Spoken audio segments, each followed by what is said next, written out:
Hello there, I'm Darlene Griffiths, and this is my EDL 952 Module 4, Supporting Appropriate Adult Relationships. So what do appropriate adult relationships look like? Well, they should include expressing care, challenging growth, providing support, sharing power, and expanding possibilities for students. Students need to feel a sense of belonging to not only their classroom, but to the overall school. Students want teachers who care about them. They want us to create an emotionally and physically safe environment. We need to be able to interact with every student, give them a voice, and a collaborative atmosphere within our classroom. We also need to set high expectations for all students. In-class motivation increases as one of the benefits of having these positive adult and student relationships. Deep learning occurs when students feel connected with their teachers and they take risks within that learning environment. Positive relationships support autonomy, relatedness, and competence, and they help our students flourish within the school environment and outside of the school environment. So what do negative adult relationships look like? Well, they often contain bias and discrimination, mostly for underserved groups. They could contain negative emotions such as anxiety, lack of confidence, fear, and negative relationships because they're based on coercion and punishment, and that can reduce a student's capacity to learn.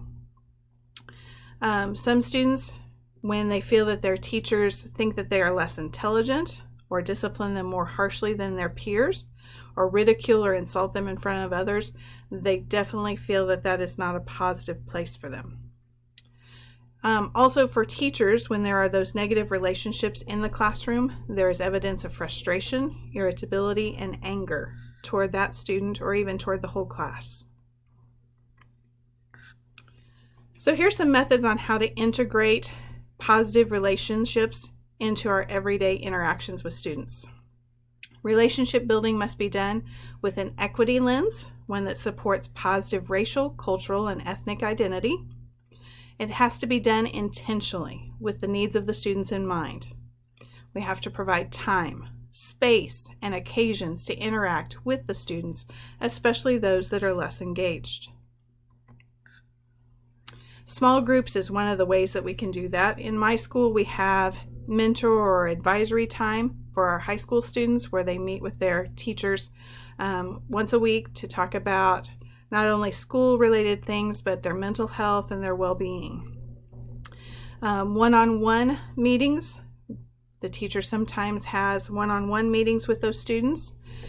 They set up activities based on student interests and goals, and so usually during that first week or two of school, that's what teachers are doing. They are trying to implement activities to get to know those students.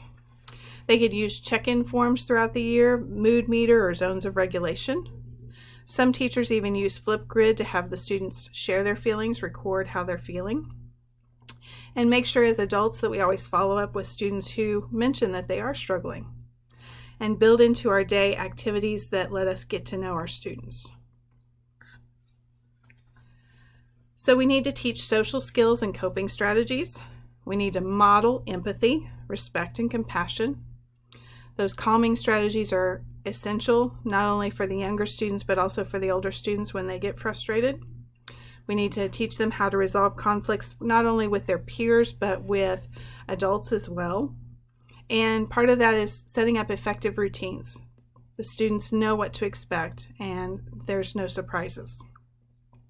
I found this really interesting. A teacher who greets students at the door can increase student engagement by 20%. It's just a small act that can increase student engagement by 20%. That's huge. Know your students, giving them meaningful feedback, not just telling them super or great or whatever. Tell them, hey, I like the way you opened that door for your friend. So what are the roadblocks? Well, how do you even measure relationships? There was a suggestion to use the psychological sense of school membership or the school belongingness scale. Either one of those would measure how well a student feels that they belong to the school environment. So what are some opportunities for staff to learn and to do this? Well, we have to provide training on the elements of developmental relationships. We have to give them time and strategies. And then once they are trying to implement these, we need to provide feedback based on observation. So when I go into a classroom to observe, I need to give that teacher feedback on what I see as far as their relationships with their students. So am I seeing positive things? Am I seeing negative things? How could they improve that? Because Hattie found that there is a strong relationship between teachers and students in the classroom and academic outcomes.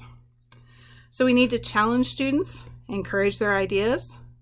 The more we promote performance over or learning over performance, the more the students feel that they belong.